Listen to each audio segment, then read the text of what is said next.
ধুরন্ধর to the revenge এই সিনেমাটার প্রশংসা করায় আল্লু অর্জুন সহ জুনিয়র এনটিআরকে মানে প্রকাশ্যেই খোঁচা দিয়ে তাদের নামে অনেক কথা বললেন অভিনেতা প্রকাশ রাজ।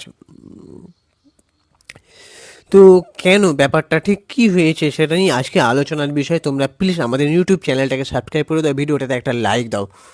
সমস্ত আপডেট পেতে সিনেমার এবং ইনডিপ অ্যানালিসিস সম্পর্কে জানতে হলে আমাদের ইউটিউব চ্যানেলটাকে অবশ্যই একটা সাবস্ক্রাইব করতে হবে, ভিডিওটাতে লাইক করে দাও আর পুরো ভিডিওটা স্কিপ না করে দেখো।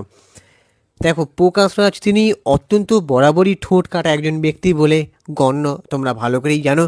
দক্ষিণী অভিনেতা প্রকাশ রাজ ধুরন্ধর টু সিনেমা নিয়ে খোঁচা দিতে দেখা গেল তাকে। একটি পোস্টে তিনি লিখলেন যে গোটা দেশে ঝড় তুলে দেওয়া সেই ছবিটা থেকে তিনি নাকি অনেক যোজন দূরে রয়েছেন।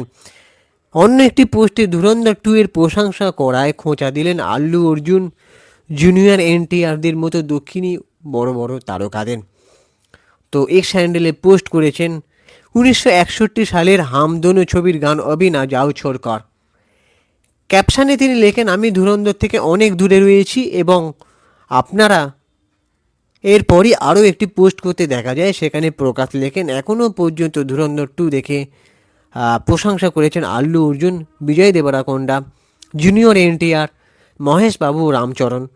বলিউডের কোনো তারকা কি করেছেন? দায়বদ্ধতা পালনের লক্ষণ দক্ষিণেও ছড়িয়ে পড়েছে। মানে বুঝতে পারছো যে আল্লু অর্জুন, বিজয় দেবরাকোন্ডা, জুনিয়র এনটিআর, মহেশ বাবু এবং রামচরণ এই সিনেমার ভূয়সী প্রশংসা করেছেন বলে প্রকাশ রাজ বলতে চাইছেন যে বলিউডের কোনো অভিনেতারা কি প্রশংসা করছেন, শুধু আমাদের দক্ষিণে কেন এই দায়বদ্ধতা পালন করা হচ্ছে। উল্লেখ্য, দক্ষিণের অভিনেতারা অনেকেই প্রশংসা করেছেন আদিত্য ধরের এই ছবির। এবারে প্রকাশের খোঁচায় তারা কিছু বলেন কি না সেটাই দেখান।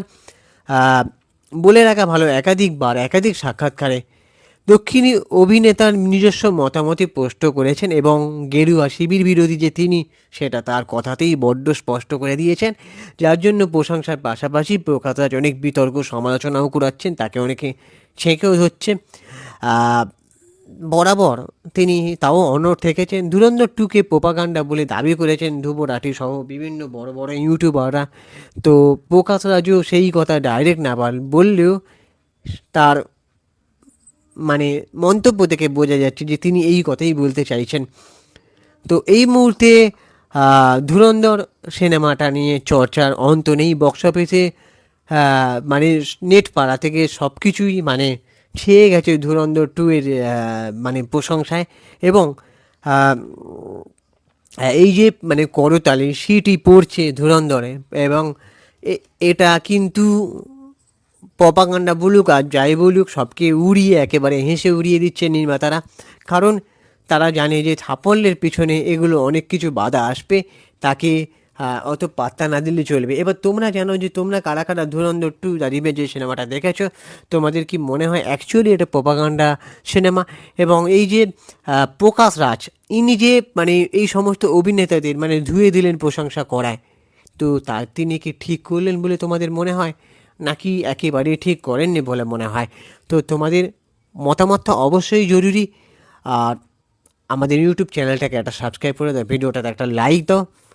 আমি ইনস্টাগ্রামে রয়েছে সুপ্রিয় পৌঁছালে সিনেমিডিয়া অথবা চিঙ্কি বাবু 253, ওখানে গিয়ে ফলো করে দাও। তবে একটা কথা লাস্টে বলতেই হয় যে এত সমালোচনা, এত এই বিতর্ক হচ্ছে, তার মানে আদিত্য ধর ঠিক কাজটাই করেছে। এবার তোমাদের কী ওপিনিয়ন তোমরা জানো। টাটা।